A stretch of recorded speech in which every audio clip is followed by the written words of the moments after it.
Assalamualaikum warahmatullahi wabarakatuh. Kami dari kelompok 5 akan menjelaskan tentang mengenai gambaran umum dan prinsip pengawasan bank, kemudian mengenai otoritas jasa keuangan, dan terakhir mengenai Bank Indonesia. Baiklah, materi pertama akan dibacakan oleh saya sendiri. Nama saya Marisa Putri Maharani dengan NIM 1914-2003. Menurut bahasa Indonesia, yang dimaksud dengan pengawasan adalah penilikan dan penjagaan, penilikan dan pengarahan kebijakan dalam jalannya perusahaan. Dalam hal ini, salah satu dari fungsi manajemen adalah melakukan pengawasan selain dari perencanaan, pengorganisasian, dan pelaksanaan. Artinya, pengawasan harus dilakukan setiap perusahaan agar manajemen perusahaan berjalan dengan lancar. Pengawasan juga dilakukan sebagai sarana pencegahan terjadinya penyimpangan atas aktivitas sebelum dilaksanakannya suatu kegiatan. Artinya, sebelum jadi kegiatan, penyimpangan sudah terjadi. Misalnya, pada saat penyusunan anggaran, jadi kegiatan pengawasan harus dilakukan sedini mungkin.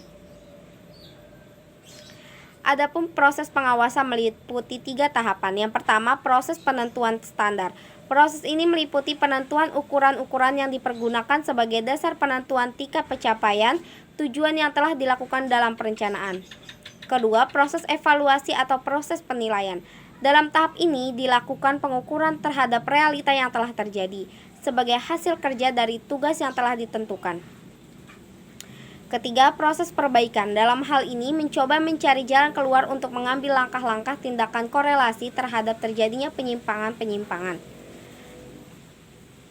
Kemudian, prinsip-prinsip pengawasan bank. Secara umum, peranan bank sentral sangat penting dan strategis dalam upaya menciptakan sistem perbankan yang sehat dan efisien.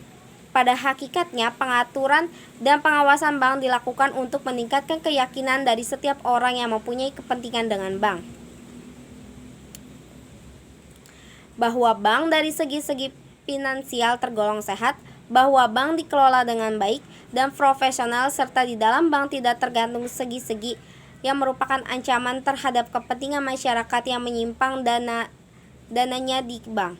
Dengan kata lain, tujuan umum dari pengaturan dan pengawasan bank adalah menciptakan sistem perbankan yang sehat yang memenuhi 3 aspek, yaitu perbankan yang dapat memelihara kepentingan masyarakat dengan baik, berkembang secara wajar, dalam arti di satu pihak memperlihatkan faktor risiko seperti kemampuan baik dari sistem finansial maupun sumber daya manusia.